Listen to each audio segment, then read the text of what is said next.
shared life for me, okay? When you try to talk about certain things, your life just start cutting off, dropping, your internet just start getting bad. You know what I'm saying? If I come on here to talk about kittens, I'm sure my internet would be great for the whole run, right? But as soon as I start telling you guys about elections, my life drop off. This is how long it took me to get back on. So I'm gonna wait for some of you guys to rejoin me, and I'm gonna continue where I left off because I'm not done. Definitely not done, and I have some time to wait, and hopefully some of you guys are able to rejoin me for this live here. So good night. I've got slow connection down here. I don't know how successful I'll be at pulling some of you back in, but I definitely know you're going to be able to look at this afterwards, those of you that joined late. But I'm going to give it a couple minutes and pick up where we left off, because I would like us to talk about what Guyana is going to look like. Hey Sarah, what's going on? Kwame, good night. Yeah, well, dictatorships thrive on silence, and they thrive on silencing people, alright? So, you'll note I am not as animated tonight, alright? I always consider myself to have a lot of positive energy. If you sat down and reviewed the election, you would probably also feel very deflated at what you see, all right? And I think there's just a couple topics that I want to bring up this evening. Hey Anne, hey Murray. I want to talk about what the future might look like for Guyana if certain problems remain unaddressed, and I'm gonna paint you a bit of a bleak picture, right? And I'm going to talk about what it means to win at any cost, right? What it means for someone to decide they're going to win at any cost. I want us to talk about those things, right? Because this was, like I said, this is the most rigged election I've ever observed, right? That I've ever known about, just in the ways that it was rigged, right? So, what does the future Guyana look like? I'm not sharing granular information in this video. Like I said, I give the people like Guyanese critics, Josh Kanai, and the accountant that don't believe in accountability, Terrence Jaskaran. I could give them a couple more days to keep trolling me. You gentlemen, I encourage you post along, right? If you want to keep saying Francis Bailey is a propagandist, he lies, he never has evidence, no facts, no receipts. You've probably not been following me for very long, and I'm going to give you that courtesy, so at least you know you had a few more days to big your chest up and feel nice as a bully in the room before I humble you guys. And it gives me no pleasure to do that either, because to be honest, I'm sad for my country in this present moment. Just reflecting on like, the more you dig into this election, you will see PPP planned it meticulously, right? But with any plan that has many layers, you can't look at all the layers. You can slip up, you can leave gaps, and people can start pulling at strings. It's fine things. So I can't share some of the granular information now because it needs to be shared as a body of evidence. Okay, a body of evidence. So the dictatorship don't even have 1 second to sit down and formulate. They try and knock down individual discrepancies. It's like, oh, that was wrong, that don't matter. and they're gonna knock down another one. Oh, that don't matter. Or you just being dramatic. No, we can present the full argument. We're gonna sit down with Darwin. VPAC is gonna sit down, and we have a few other resource persons we're gonna bring on. We are gonna sit down, and that's when I'm gonna deliver my findings to you guys on what VPAC found, like what we found as a movement, right? And that's work that we've been supporting the coalition that we're in with, Forward Guyana Movement, right? But we can break it down for you from every angle with the evidence that you need. But suffice to say, I learned my lesson from Adriana Young, right? I'm not coming to you with tidbits of information. I shared stuff on Elections Day, but it's important that you have something that's more substantive. And when you look at the body of evidence, you're able to come to the same conclusion as I, that the 2025 election was rigged. If you had no problem looking at data in 2020 and concluding the APNU tried to rig it, then you're an absolute hypocrite if in 2025 you can't call out rigging. And is the evidence, boy. Hey, this country, Guyana, is wild. It's wild. It's wild. The things that people get away with, the things that your leadership feel that they could get away with, is absolutely wild to me. I am shocked, dismayed. I feel like we've been betrayed. That's literally how I feel. As a man right here sitting to you, I feel like the country was betrayed. Right? Winning at any cost. That's crazy. But let me tell you what the future could look like for Guyanese. So, and I talking about the people that support the PPP and the people that don't support them. Even if you support the party, I'm gonna tell you what your future could look like depending on where you are. And the irony for me is, we have a lot of history regarding the oppression of people. Our country was founded on oppression and exploitation of others. Okay, the transatlantic slave trade, the indentureship, the shipping of human cargo across vast distances to subject them to the most inhumane, exploitative, merciless conditions. That was a nation founded on exploitation. You can even look at the coast and see how some of these countries are developed. Mostly the coast is developed. Very little development in the hinterland. That's how the Europeans set it. They wanted the hinterland to extract resources. They bring it to the coast, put it in a port, put it in a boat, ship it to the motherland. Then they extract and whatever. So when you look at somewhere like, you look at some of those countries, the whole place developed. You look at Guyana, you're just a little everywhere, just the coast, right? And to consider we were founded on exploitation, and in this day and age, people are still doing it. It's like we have the equivalent of a new era of indentureship in Guyana, like a quiet indentureship that's been going on. That kind of blew my mind, right? Bringing over people here to work in the system, right? From specific countries, basically population engineering, trying to engineer the population, but not just engineering the population like in a diverse manner, racially engineering the population. The same people that talk about house slaves are racially engineering the population. How could that be ever be right under any circumstance, right?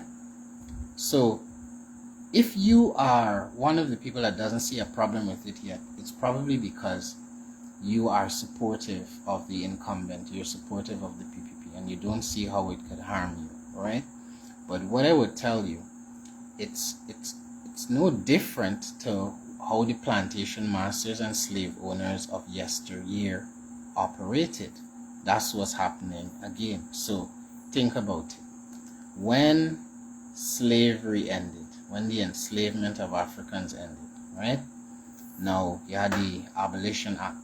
All of a sudden, these wealthy plantation owners who had been profiting from the toil, labor, blood, sweat, and tears of their enslaved human cargo suddenly had to release them, and they had to be free. And if you wanted them to work, you want them to work to the death like you were doing before, you couldn't work them to the death. They resisted for as long as they could. You had to pay these people now. You had to pay them money, okay? And then they started banding together. The original hungry bellies, as they're referred to today by the PPP, right? The media apparatus. The original hungry bellies. They had to genuinely hungry band together and pool their capital to buy villages, which were then flooded out, and they had to struggle, and then they could come together and say, boss man, we want more pay. We ain't working for 5 cents no more. We can't live on that. And the people had to bring more pay. So what did they do? They started indentureship. They started bringing other people so that those people now couldn't bargain. You understand?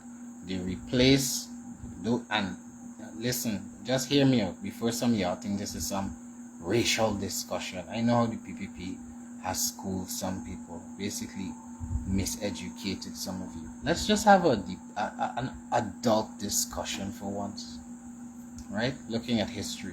So there was a strike, right? I think it was on Plantation Rumfelt, if I remember correctly. It might have been around 1905, thereabouts, or just going into that, but there was a strike, and the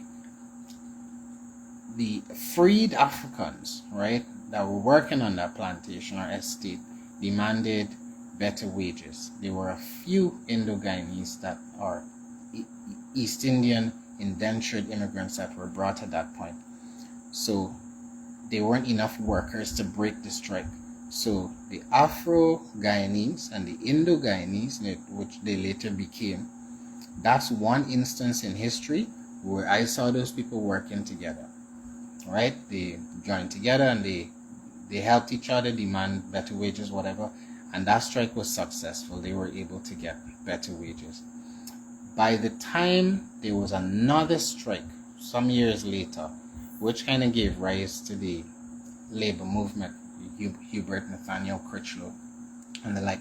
But by the time the next strike was called, the British administration had shipped so many more people from India to Guyana that they used those workers. And this is not me. I'm not blaming the East Indians that came here or blaming anybody. They were being exploited as well. They were equally considered human cargo, people that had a price on their head, right? They were dehumanized, and they were brought mostly from undercastes in India, right? So they were not respected people. So they were in the same struggle together. But they used those people to break the strike of the Africans, okay? And that's one of the first instances, one of many, where I could see that strife was engineered between the African and Indian population of this country. And it continues to be engineered to this very day, right? Using these populations against each other so they don't unify and hold ahead, as we like to say. So we are now in a post-independent state, and at some point, the people who are here long enough recognize that, we would like a Guyana, we want a sovereign state. We want a state where nobody could come, and because me and my neighbor, I name Francis, and my neighbor named Vikash, and me and Vikash want to come together and demand better service from, the public service or the public sector, or we want to advocate for the enforcement of Article 13 of the Constitution, and we don't have the same race, we might not have the same religion, but we have a common purpose, right? Typically, that's not something that the people in authority like or want. So they always try and find a way to drive a wedge between me and my friend Vikash. That's how it has been, right? But me and my friend decided, how much years ago, we want independence. We want independence. You saw Guyana trying to knit together. One of the problems between Forbes and Chedi, they left a racial legacy because of how the country polarized, right? And we'll get into that more another time. But what's interesting is we seem to have recognized in that period that what the British were able to do was, if they didn't like, if like Larry said, now the people here living together and we decide we want to strike for better wages, whatever, then the Brits, all they had to go and load up a couple ships worth of people from India or Bangladesh or one of the other colonies. They could go to Ghana or wherever and bring those people and break your strike. You didn't have a say in your own country. And I dare say that that's having read this history, to see it, you say those who don't remember history are condemned to repeat it. Wow, smacking me in my face, like looking at it again, is the same principle. And that is why the Constitution, Article 159, doesn't just require that you are resident in a country, but you have to be domiciled, which indicates you are living there permanently, right? Not a transient worker. You're now a permanent resident of this country, because they recognize you can't just give away your sovereignty. That means any problem in the country, you just go and import people. So the Guyana of the future it looks quite bleak to me, because you see, most of the people being imported, in particular, is not skilled people generally. You have engineers, you have a mix, it's across the spectrum. But I've been hearing, and we're not just talking about India, Bangladesh, Commonwealth countries, we're talking also about the 100,000 people from next door. So in these times, the first time I have heard Guyanese telling me that they're getting turned away for jobs that require like manual labor, like a laborer on a work site, and they getting turned away from certain jobs. Are the people telling them they're only hiring Chinese? Are the Chinese only want to hire Spanish, right? Or sometimes the own Guyanese contractors only want to hire Spanish. Now I see a lot of the contractors, the big contractors for the PPP, they imported whole crews of people from India, right? Well, we now know it's to also vote in the election, but so, a man in the community, maybe the education system already failed him, and his qualifications at this point, he could do manual labor because he was failed by the same administration's education system over the decades, and that's what he got that he could do, and now he can't get to work, right? I was also told that in some instances, in many, the Spanish citizens, again, there's another symptom of decay, but the fact that we don't enforce any laws, so are very few of them, and very selectively. So many of the Spanish workers seem willing to work for 6 days a week, sometimes 7 days a week, and many of them are getting exploited. A lot of them here illegally, who will find a way for buy a paper or get a paper or promise a extra papers, right? They're being exploited, and the system supports their exploitation, right? And they don't get overtime, time and a half. Guyanese will demand that, so Guyanese not getting a job like before. I looked at that Demerara Harbor Bridge. I know you guys want me to celebrate it. It reminded me that not only is our education system broken, because we didn't produce the people that built that bridge. We didn't send them away to another country and make sure they learn bridge building to come back here and build us a badass bridge. We didn't do that. Other people came and showed us up in our own backyard. I know the Demerara Harbor Bridge, the first one, had a lot more involvement from Guyanese. I'm looking, I'm like, this concrete is steel, it's mathematics, it's engineering. Why aren't our people leading that? And the road, even the access road, they had Ashoka, the Indian company, building the road. they filling in, putting white sand. I know the government tell them, yeah, do a quick thing. And when they get to the roundabout with Heroes Highway, the people building with rebar, steel, thick steel. They put in that concrete. So you know that the Heroes Highway and Schoonard Road and all the other roads have been done in an incompetent manner. That the government gave out a poor design brief that was just ripe for crookedness. Because when they bring people from other countries, those Indian engineers, whoever, when they get the Chinese and they do their thing, they have to do it to a standard. We still get cock on the walk sometimes because who ain't got paid the little back kick, or what is called it, the kickback. Yeah. But they do things at a different standard. So there's a mismatch there. Right now on the western side, the road like this side, like 4 foot high coming off of the bridge. You remember, this country is just built on lies. You remember when they said that the bridge will finish by the end of August? Where are we now? September? Not gonna finish it just now. They gotta, there's the obsessiveness with Barnum and having to outdo and build bigger, and they almost wanted to stamp their bridge on top of Burnham's bridge. All taxpayer money. Well, that was a loan that we're gonna have to pay back. But now we see the fruits of bitterness. The road that is in use all the time somehow has to join with this 4 foot elevated road that just stops just short. And my suspicion, because there's always traffic, there's a heavy traffic on the west side. My suspicion is they're so shame, because to do this just after the election, there gonna be some cruel delays on that road down there. Waiting to see how they do that. Be some cruel traffic jams. Just know people are gonna be moaning about it.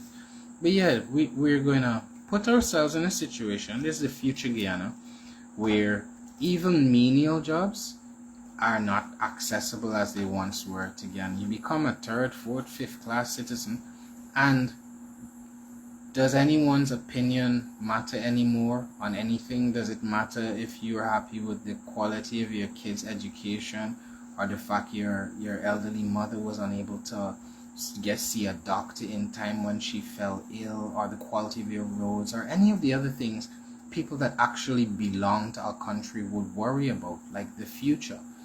Does it matter anymore if you give your government license, right? Though they have clearly violated the Constitution, you give them license every year to import thousands of people into the country just to vote, under the pretext of coming to work to stuff the voter roll just so they could vote. So I'll repeat, the rigging that people were looking for in the SOPs and the recount of whatever, there's some faulty SOPs. I did say I found one that was changed. At least I found a number of discrepancies there. Blank ones that had been pre-signed. How many blank checks have you signed in your life and just handed out to people? Signing a blank SOP is like signing a blank check, right? How many of you signed in your life? Just fill in the number, whatever you want. You could rearrange, do whatever you like. I'm just gonna sign it and leave this here. Now, of the ones that were blank and put up on the website, how many were filled in before we got it? I don't know, right? But that's not where the problem is. That's not where the problem is. That's why there was not any big resistance to recount or anything. You definitely would find, y'all would find discrepancies if they did a full recount. But the real crime, in my opinion, happened on the GCOM database. That's why Forward Guyana Movement's asking all those questions from GCOM. We want answers. How many were there? Accusations are up to 20,000 just Commonwealth citizens. That's the accusation right now. How many were there? We also have our way of weeding that out of the data. This work we're doing currently. Alright?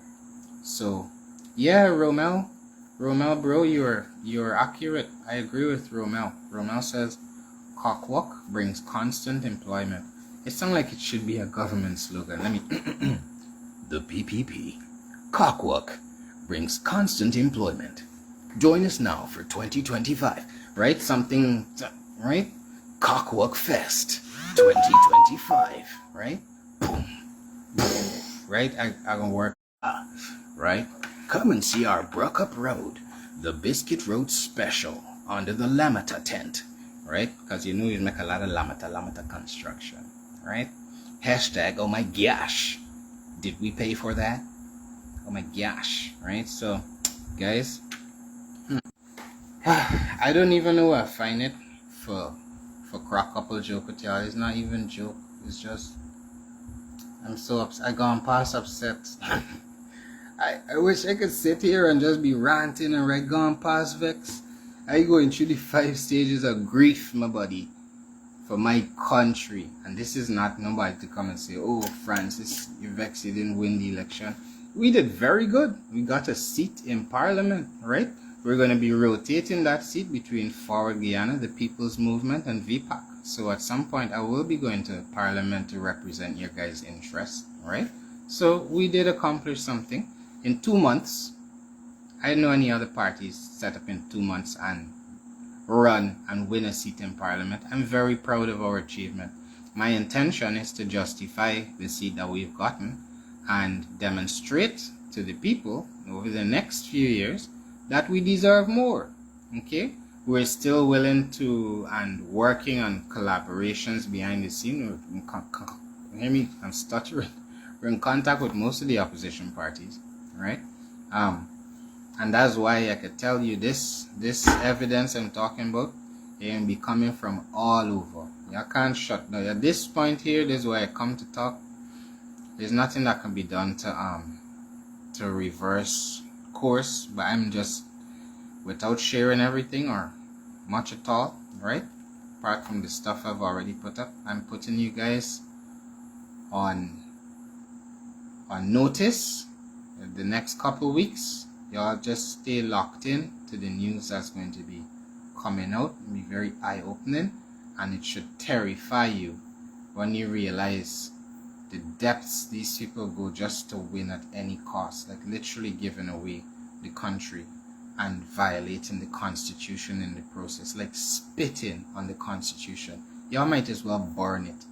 You know, I'm driving home from work today thinking like this whole country is just built on lies and run by liars and dishonest people who promote liars and encourage it and reward it. Dishonesty. I don't know how there's a single religious institution in this country, or how there are so many and it is this corrupt. I don't understand. And why don't those people don't rile against it more? I don't understand. So corrupt. Crazy.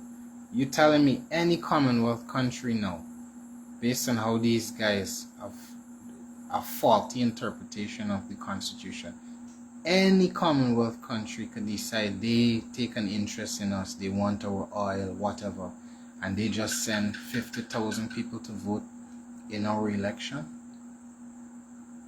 And if it's going to help the government stay in power, they would say yes, and slowly create a voting bloc in your country of people have nothing to do with here, giving away ID card willy-nilly and birth certificate. It dilutes what it even means to be a Guyanese. What does it even mean to be a Guyanese? What does it even mean to say a pledge? Why are we still teaching our children the pledge? Why are we singing "This land is my land"? Why are you teaching people about my Guyana Eldorado if you're selling it out and giving it away? Why are we printing "not a blade of grass" when we're giving away the whole freaking field?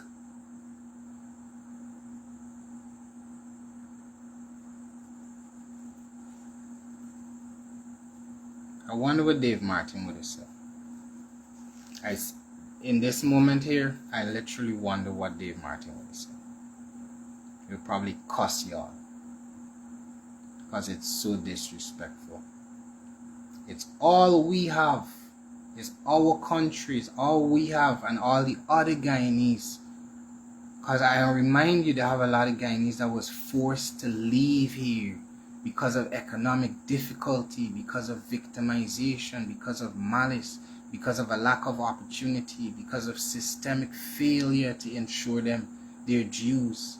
They had to leave and flee and go and live in other countries and brave the winter and cold and send home money for the family who was also being subject to an oppressive system. People are living outside so long and want to come home to their country, hoping it will be better and more conducive for their development and that of their progeny. But you bypass them because they not happy.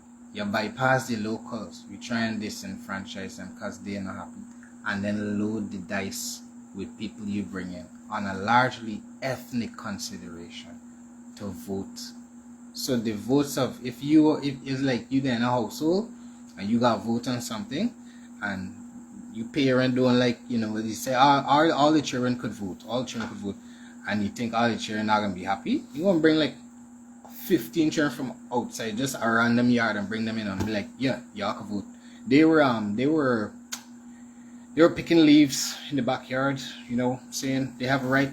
I'm saying it don't work like that. It doesn't work like that.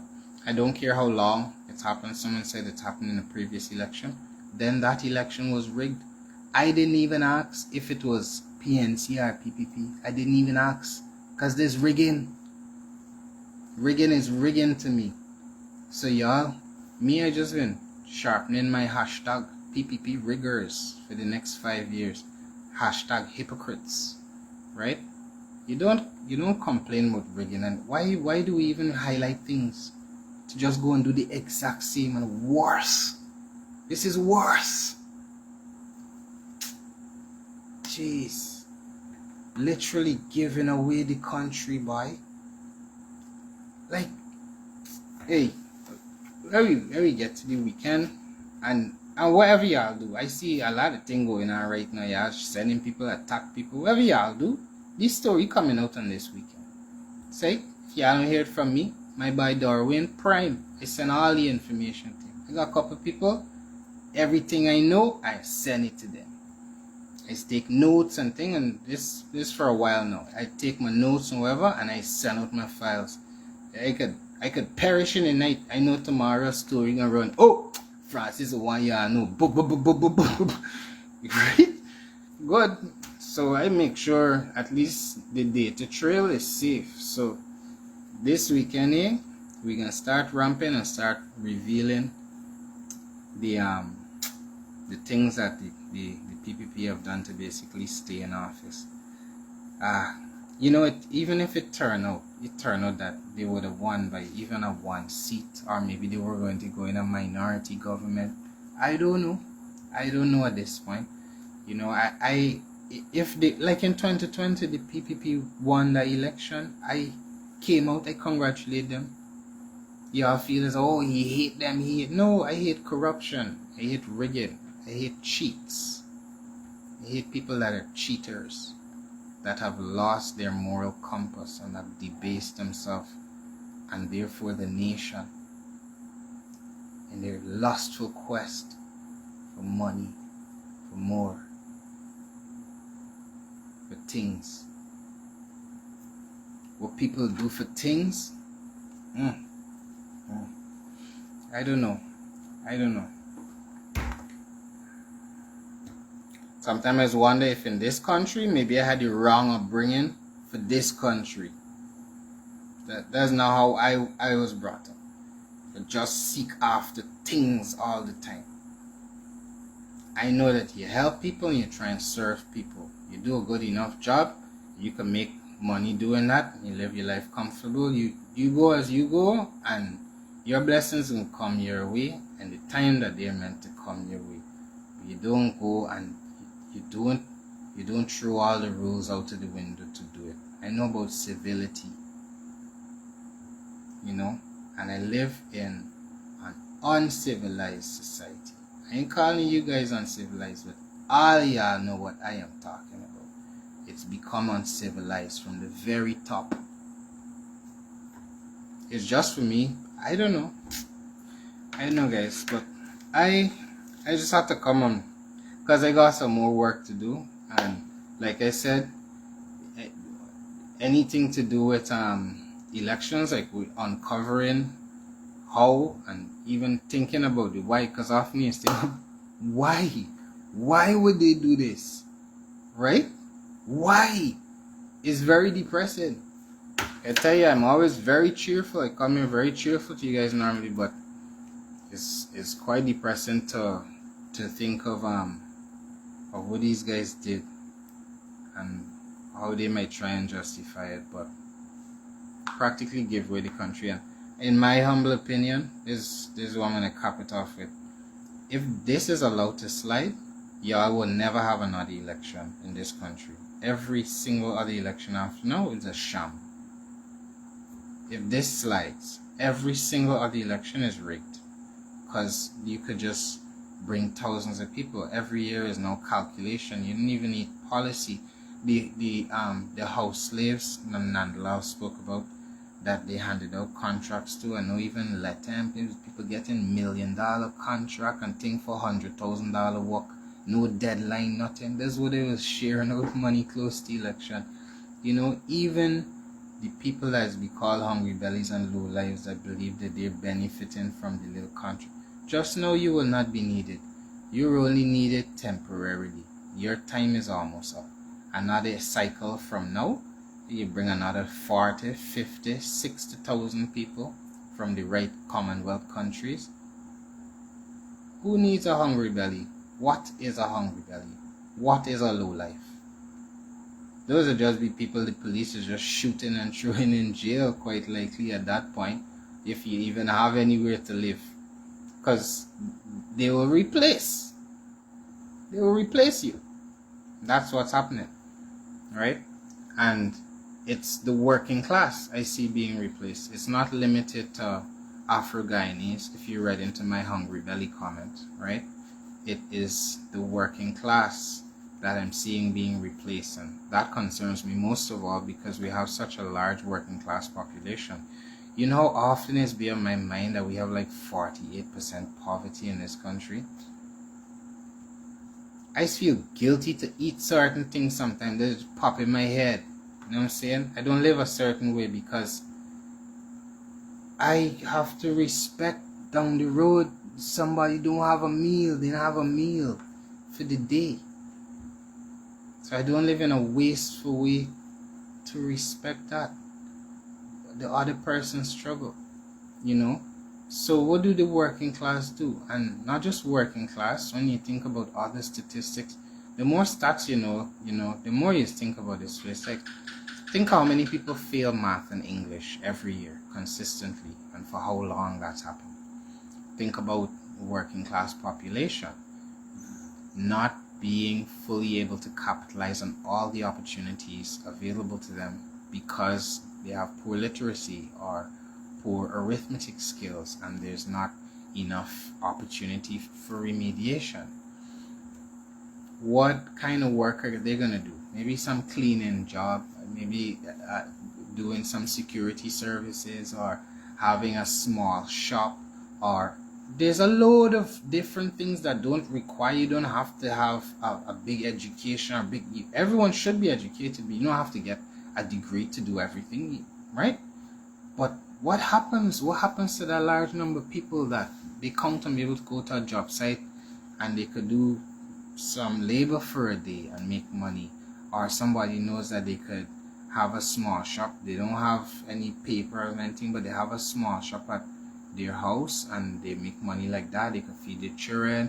There's a neighbor down the road who could come and get truss and pay at the end of the month for the tin sardine or the one sausage or whatever.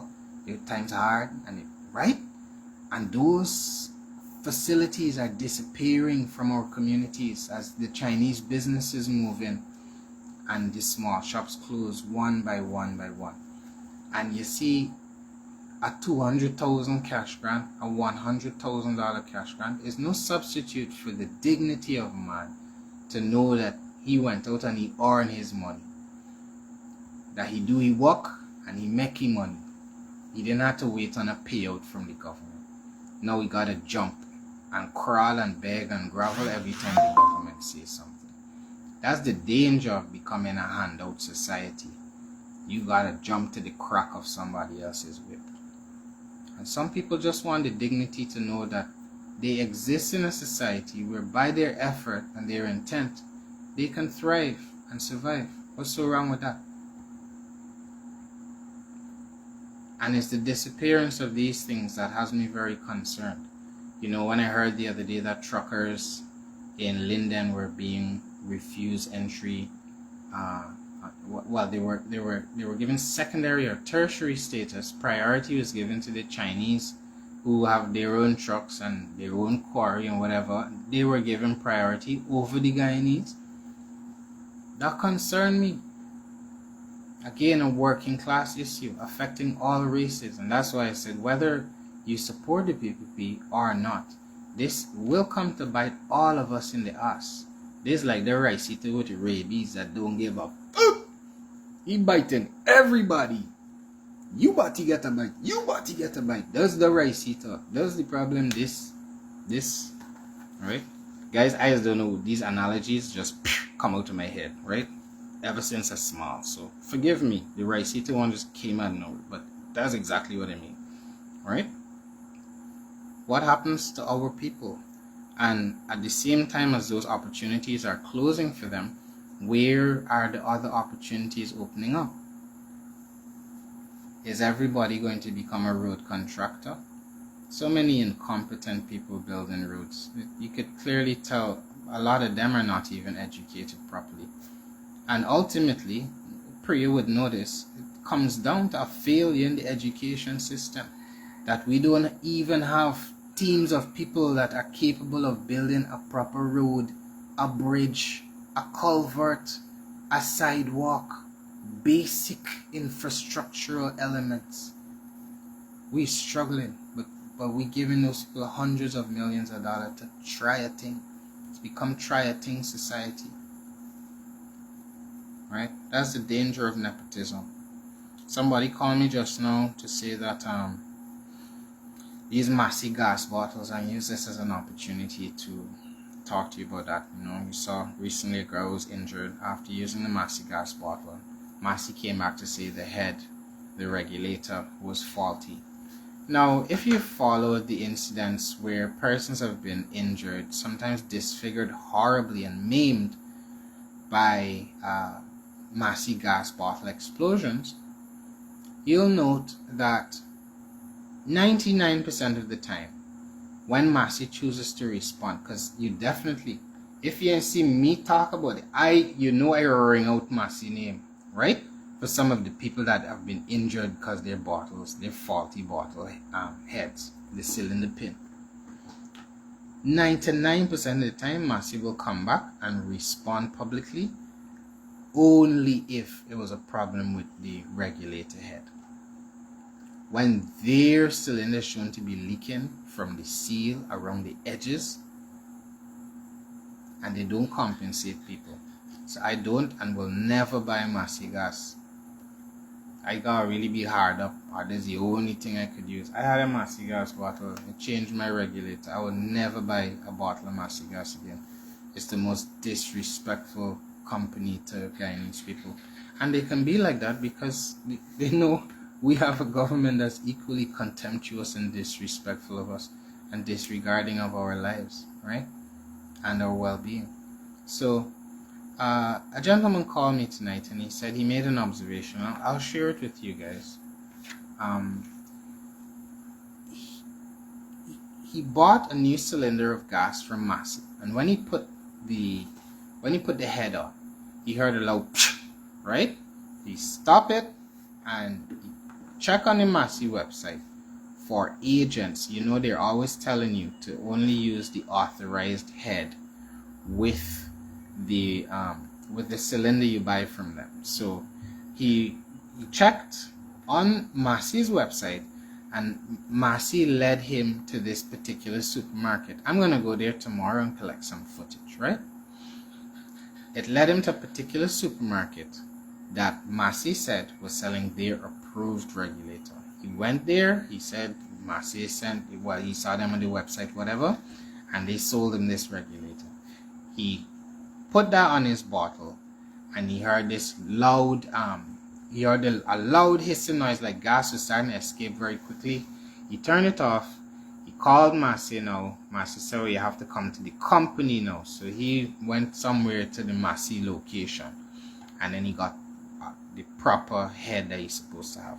So his observation was that the pin, there's a little pin when you turn on your gas, there's a little pin that sticks down into the cylinder, and it depresses what is actually like a spring-loaded,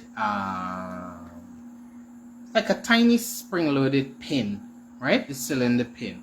It depresses that, and when that goes down, which has a seal at the bottom here, it allows gas to escape, and that's how the gas goes through the regulator and into the stove or oven, right?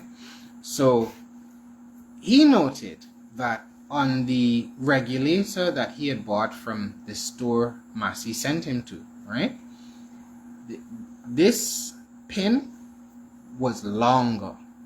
So his hypothesis is when you use that now, it's plunging the Massey pin much further down into the gas bottle, and maybe that is causing problems. Now, I thought that was a very astute observation. I thanked him very much. I promised I would come and share it with you guys. So do be cautious of that. But you see, guys, again, more incompetence baked into the system. A proper system, this things that the Bureau of Standard in America, I think even the Department of Transport handles stuff like this as well. Things come into your country, you have to test it. You can test it. You know, if there's a clearance, maybe sometimes there are many parts, right, that have millimeter clearance. That means it has to be accurate to the millimeter. Many things have to be more accurate than that. Okay, that's precision. So where you're dealing with the cylinder, maybe 0.2 or 0.3 of a millimeter could make the difference, but who knows? And who is testing it? Why didn't that go through the Bureau of Standards? You apply, you bring in this particular product, and you go on your random test bureau, check the cylinder, check, and someone on a government level, it shouldn't take a civilian to find that out. Someone that's working for us that we already paying is supposed to be doing that work. And that's the kind of stuff that the Department of Public Information is supposed to be used for, to communicate pertinent information to you guys, to us. Such as the Bureau of Statistics conducted a random search and test and blah blah blah, and from our assessment, because I told the guy I have a pair of vernier calipers which will enable me to determine a precise measurement of the cylinder pin, and then I will compare that to the Massey cylinder pin, and then I will do subtraction and determine what is the difference in height between the two, and then I will do some more research on that, and that will lead me to some sort of conclusion I could come back and share with you guys. That's what the government's supposed to be doing. We did this work. We found that this pin that's being imported from Zhangjiang trading or whatever in China is 0.2 millimeters off or whatever. Maybe they had a bad production run and they decided they're going to send some faulty regulators to Guyana, and we are not allowing it. There is a product recall. When in your life have you ever heard of a product recall in Guyana for something being unsafe, expired? Yeah, I know in America them people recall cars by the thousand. Something wrong with the brake pad, bring all back, bring them back. We don't want nobody to die.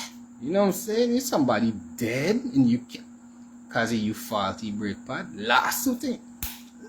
Some people just be going out just for crash on the faulty brake pad, because them has to serious with the lawsuit. Some people just be like, my brake pad did that. Everybody would be claiming brake pad money.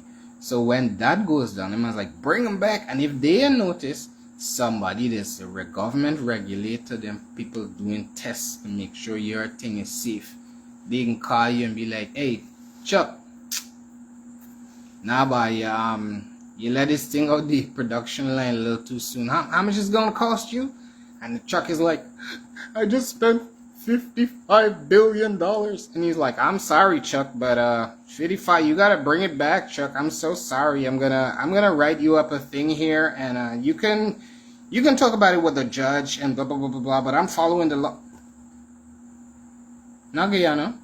Guyana got people selling you everything from fake honey, thing we ain't even labeled in English. It's a cowboy country we're living in, you know. So, and a lot of people voted for it. The people that contact me about Massy gas and stuff, and you know, I find it so interesting, especially that so many people will call or message or, you know, to tell me or ask me to highlight issues, and it's like every single day. If you saw my inbox, you would not believe it. You believe I'm not even a beekeeper, right? This is before I join any party or whatever. Always my inbox is all. I don't know that I would ever get to the end of my messages. I don't think so, right? Highlight this, go here, check this, check that. I know amount of highlighting or any of this, some people still on the day of election determine they rather stay home. So, and some of the same people you would see like a few days later, it's never going to change. It's never. So maybe one of my objectives over the next 5 is to try and inspire you guys to hope and to dream and to remember hope is never dead, you know. Aim to be like a Saigon tree. Be like a Saigon tree, like a moringa tree. That's a very beautiful tree. You could chop that thing down 100 times. You can always grow back. You know, one day I had a revelation in the forest. I was looking at a stump, right? Big tree stump, and it had these, it had new saplings coming out of it, new growth. I was looking at it and I was thinking, you know, because I could imagine how many tree rings, and I was like, that tree probably lived like 100 years before it was cut down. It got its prime and all its leaves. It probably reached over the canopy, and how many sunsets did this tree witness, you know, and then it was chopped down, and now it has to grow again from the beginning. It's weak. Things could come and pick on it and eat it. It could break much more easily. It has to grow, and it has to do that for a long time. I mean, instead of one trunk, there were now 5, right, coming out to this one trunk. So it was growing bigger in a sense, right? It was growing more of itself, but it would take time. And I just thought about that, and I thought about it in the context of struggle. And we all have struggle at some point in our lives, and we all go through adversity. And I felt inspired in that moment, because, you know, that tree cut down probably bled sap. He's like, I'm a bleeding tree. But when you ever pass a tree and the tree is like, I'm bleeding over here. Tree did it quietly. That's what they're doing in the forest there, if you haven't noticed. They put in the work, converting sunlight into oxygen for us, growing new leaves. It doesn't even look like they're growing, but you turn around every couple of days, it's got more leaves, right? Silently working against the breeze and the forces of nature, and somebody come and chop it down. Silently, it just grow back. It's grow back. That is hope. That is faith. It's grow back. You don't ever die. You gotta go dig deep to root it out. And guess what? You don't pass a seed. You don't spread a seed over there. Spread a seed over there. Can't kill it. So plant hope in yourself like a sapling, like a tree, like a seed, whichever stage it's at. And if your tree get cut down, aim to be like the tree that keeps growing, keeps coming back, that taps that inner strength that has left that last reserve of energy, push some new leaves forth. This is what this country needs, right? And every tree, I'm sure, see dark days. There's always storm clouds that are gonna show up over the horizon at some point. And right now we're under some dark clouds, you know, as we contemplate the fact that the government literally, they don't seem to care if they have to give the country away or our sovereignty away to win the election. That's wild. How could you cheer a bully that won? Is that really winning? I don't know. So, guys, I thank you for just being there for me to just tell you some of these things I want to tell you. Like I told you, given my my favorite trolls at the moment, critics, Josh Kanai and Terrence Jasker Dishonest ran. A few more days to accuse me of not having any receipts or anything, and either me or one of us in VPAC is gonna come true. You know, if none don't happen to me in the meantime by the dictatorship, but if we make it to the weekend, definitely gonna be sitting down and cluing you guys in on what's happening and the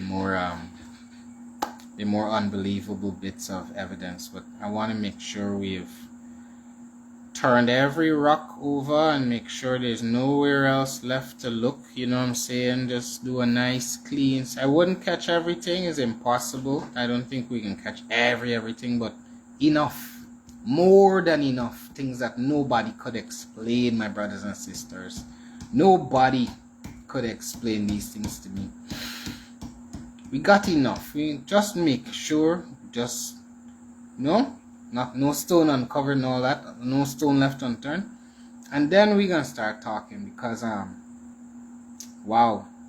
So yeah, I'm not even responding to any trolls in the comments, you guys. I hope you just come follow me in a few days time, you know, follow me over the next week. I guess that's a more honest description.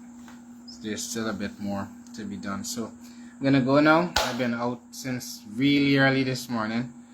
I've already dealt with about four beehives for today, some really large ones. So I am knackered. I've been all over the place. In case you guys you see me looking a bit tired, but I'm knackered. So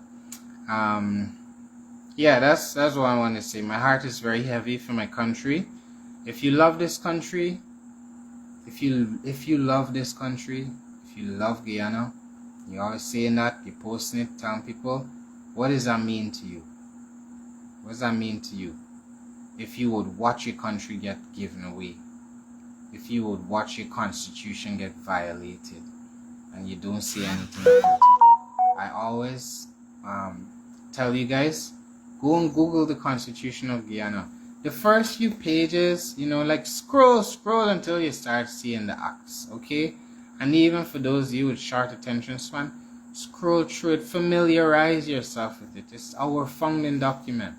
You know, we have a lot of stupid arguments among each other because we're not willing to just go and read the words, what it says. We argue for nothing. Read it. Be inspired. Be inspired by what this country is meant to look like, how it was meant to function. Be inspired by the words in that document. That's what I would tell you. And therefore you will feel a sense of agency. You will feel this deep sense of a need to protect what's in there and to protect this land and our sovereignty, especially if you have an understanding of our shared history as a people. You will see why it is so important. So I hope we all do the right thing. That's what I hope, because otherwise 2025 would have been the last election Guyana ever had.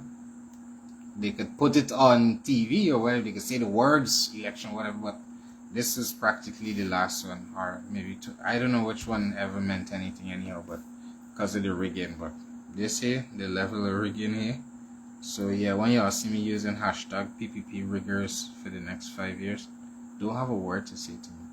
unless it's to condemn it. In the same way I was here to condemn rigging with you in 2020. Right? Don't like hypocrisy. I don't like bullies. So clearly you could see why me and some people don't get along. Right? But for you, my trolls, the rest of you, my friends, my brothers, my sisters, my Guyanese family, I love you guys. I hope we can do what it takes to honor the bit of the Constitution where it reminds us that our duty is also to protect this land. Alright guys, I gone. Love you.